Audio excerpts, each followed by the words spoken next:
Factum e Historia, un ensayo de Friedrich Nietzsche.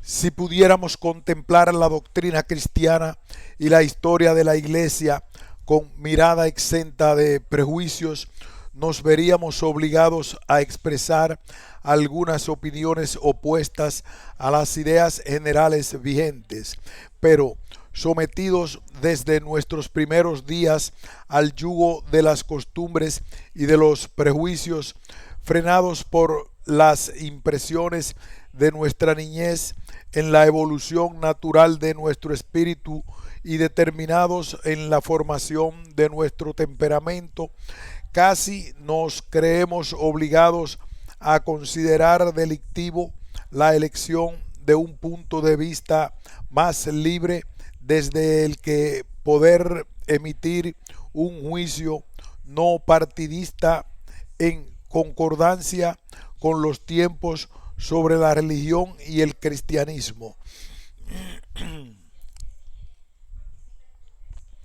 Un intento de este género no es obra de unas cuantas semanas, sino de una vida, pues ¿cómo podría destruirse la autoridad de 2 milenios y garantizada por tantos hombres insignes de todos los tiempos con el resultado de unas meditaciones juveniles? ¿Cómo podría y sería posible que las fantasmagóricas y las ideas inmaduras vinieran a sustituir a todos los sufrimientos y las bendiciones que el desarrollo de la religión ha enraizado en la historia del mundo? Es una presunción absoluta pretender resolver problemas filosóficos sobre los que se disputa con muy diversas opiniones desde hace milenios, luchar contra opiniones que, según la convicción de los hombres más sabios, elevan al hombre hacia la verdadera humanidad. Unir la ciencia y la filosofía sin ni siquiera conocer los resultados principales de ambas, erigir finalmente un sistema de la realidad recurriendo a la ciencia y a la historia, mientras que la unidad de la historia universal y sus fundamentos principales no se han abierto todavía al espíritu, atreverse a entrar en el mar de dudas sin brújula ni guía alguna es de locos y significa la ruina para las mentes aún inmaduras. La mayoría de ellas serán abatidas por las tempestades y solo muy pocas descubrirán nuevas tierras. Desde el centro del inmenso océano de las ideas, ¿cuántas veces siente el hombre la nostalgia de la tierra firme? ¿Cuántas veces, ante la vista de tantas especulaciones estériles, me ha asaltado el deseo de volver a la historia y a las ciencias naturales? ¿Cuántas veces no me habrá parecido nuestra filosofía entera más que una gran torre babilónica? Penetrar en el cielo es el propósito de todos los grandes afanes. El reino de los cielos en la tierra significa prácticamente lo mismo. Una infinita confusión de ideas en el pueblo es el desconsolador resultado. Todavía harán falta grandes transformaciones para que la masa comprenda que el cristianismo descansa sobre conjeturas. La existencia de Dios, la inmortalidad, la autoridad de la Biblia, la inspiración y demás cosas por el estilo nunca dejarán de ser problemas. Yo he intentado negarlo todo, pero destruir es muy fácil, mas cuán difícil es construir. E incluso Destruirse a sí mismo parece más fácil de lo que es. Estamos tan determinados por las impresiones de nuestra niñez, por la influencia de nuestros padres, por nuestra educación, y lo estamos hasta en un nivel tan profundo de nuestro ser interior que dichos prejuicios profundamente arraigados no son tan fáciles de remover por argumentos racionales o por la mera voluntad. La fuerza de la costumbre, la necesidad de algo superior, la ruptura con todo lo establecido, la aniquilación de todas las formas de la sociedad, la duda acerca de sí. Durante 2 milenios la humanidad no se habrá dejado cautivar por una falsa imagen, el sentimiento de la propia temeridad y de la propia audacia. Todo esto mantiene una lucha aún no resuelta hasta que al final una serie de experiencias dolorosas, de acontecimientos tristes en nuestro corazón, otra vez nos llevan a nuestra antigua fe de la infancia. Sin embargo, la impresión que produce observar la incidencia de estas dudas sobre nuestro ánimo debe ser para cada uno un hito importante de su propia historia cultural. No puede pensarse otra cosa sino que algo tiene que permanecer firme, un resultado de toda aquella especulación que no siempre es un saber, sino que también puede ser una creencia, una fe, sí, algo que incluso un sentimiento moral puede reanimar a veces o dejar en suspenso. Del mismo modo que la costumbre es el resultado de una época, de un pueblo, de una determinada orientación del espíritu, así la moral es también el resultado de una evolución general de la humanidad. Es la suma de todas las verdades de nuestro mundo. Es posible que en el mundo infinito no signifique ya otra cosa que el resultado de una determinada orientación del espíritu en el nuestro, y es incluso posible que a partir de las verdades de los diferentes mundos evolucione de nuevo una verdad universal. Apenas sabemos si la humanidad misma no será otra cosa que un estadio, un periodo en totalidad en el devenir, si no será una manifestación arbitraria de Dios. ¿Acaso no es el hombre producto de la evolución de la piedra por mediación de la planta? ¿No habrá alcanzado ya la plenitud de su evolución y no radicará aquí también el final de la historia? ¿Carece este devenir eterno de final? ¿Qué son los motores de esa inmensa obra de relojería? Están ocultos, pero son los mismos en ese gran reloj que llamamos historia.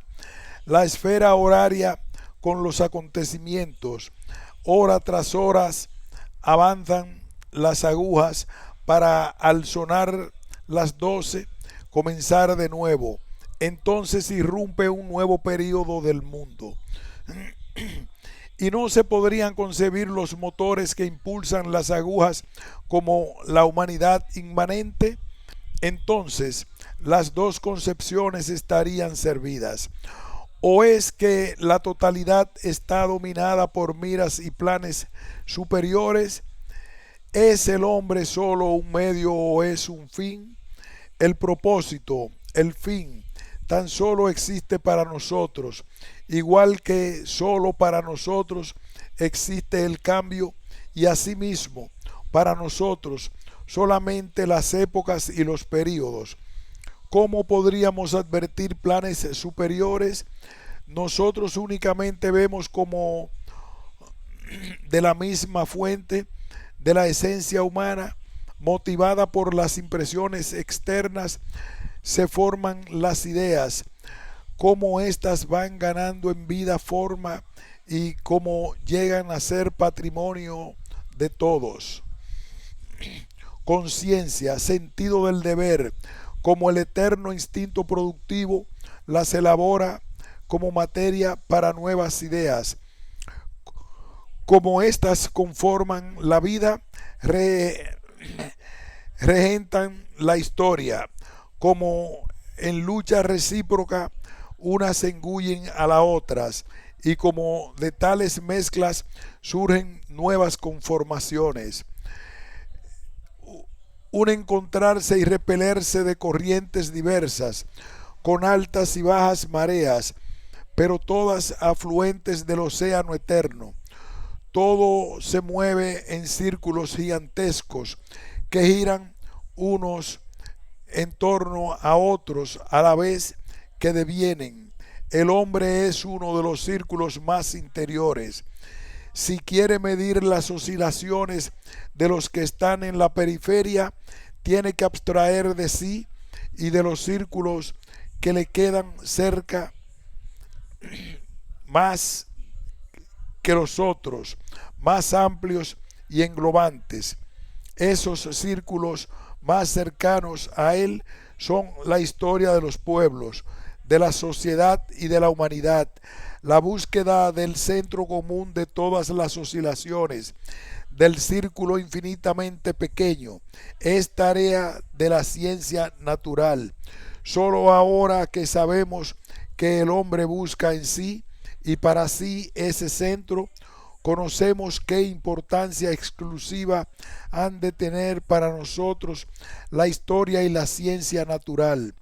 En cuanto que el hombre es arrastrado a los círculos de la historia universal, surge esa lucha de la voluntad individual con la voluntad general. Aquí se perfila ese problema infinitamente importante, la cuestión de la justificación del individuo respecto del pueblo, el del pueblo respecto de la humanidad respecto del mundo. Aquí se dibuja también la relación fundamental entre fatum e historia. Es imposible para los hombres acceder a la concepción más alta de la historia. Es imposible para los hombres acceder a la concepción más alta de la historia universal.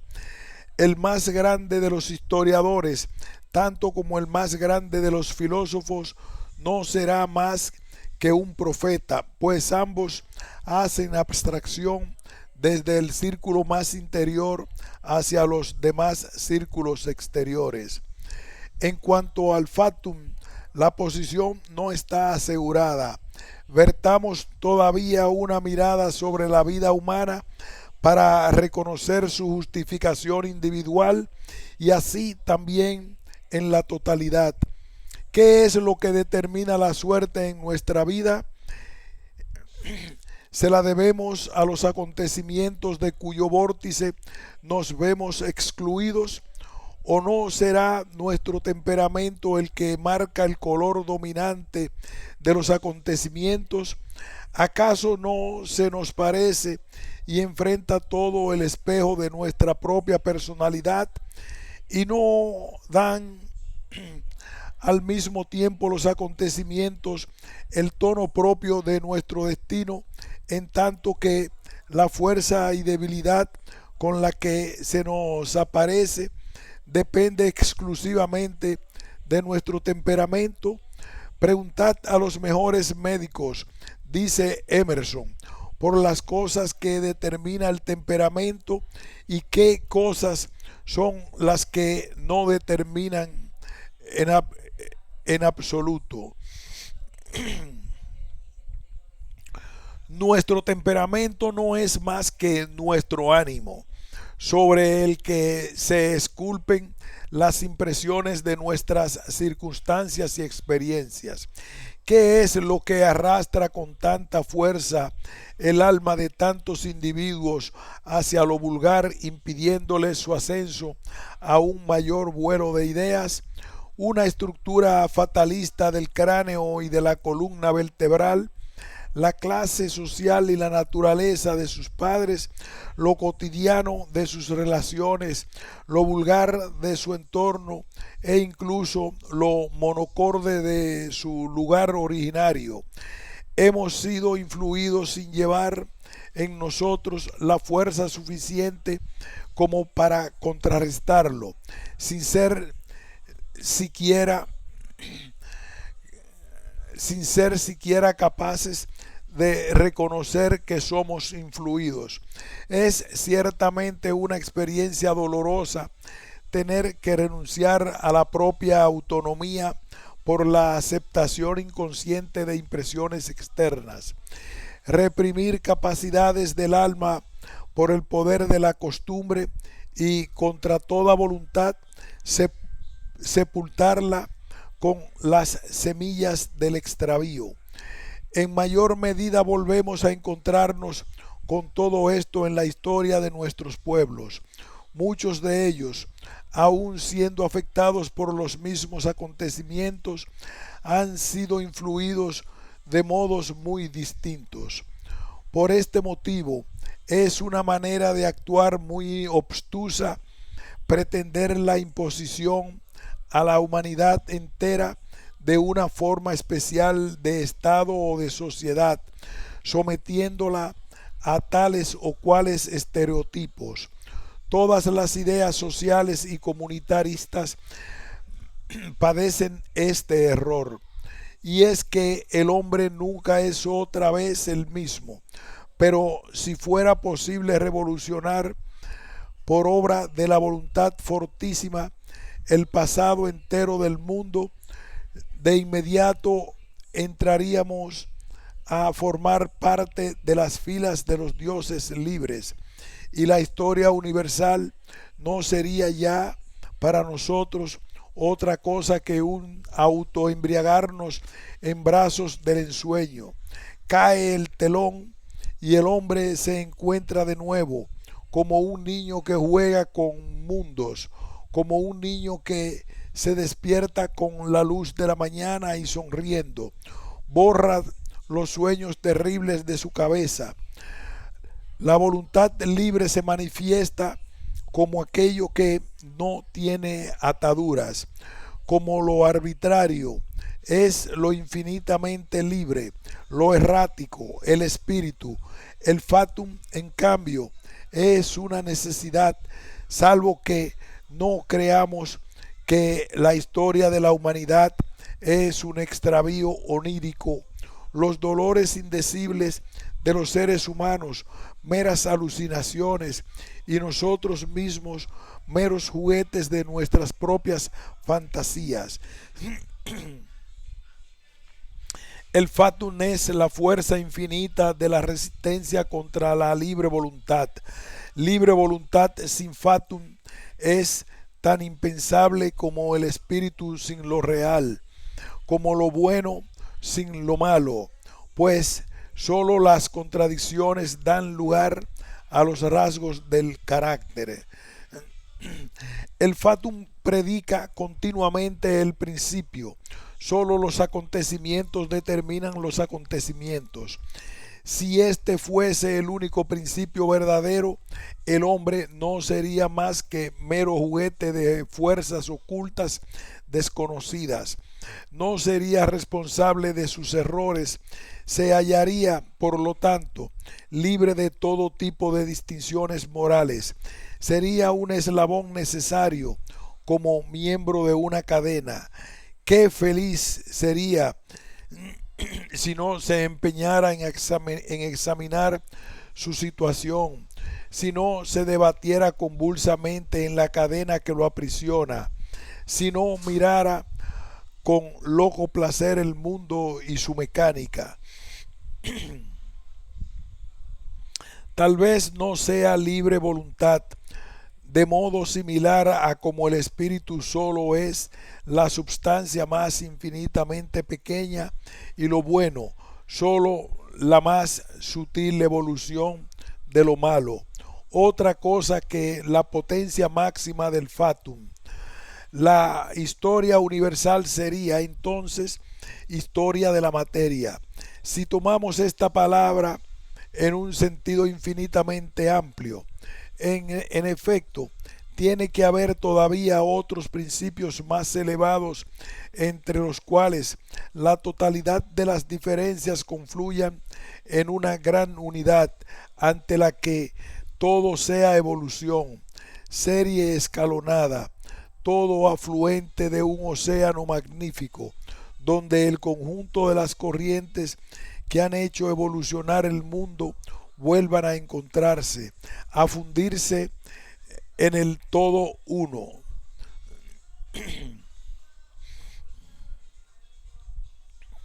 Facilitado por la biblioteca virtual Miguel de Cervantes. Reservados los derechos, permitido el uso sin fines comerciales. Fin de este ensayo.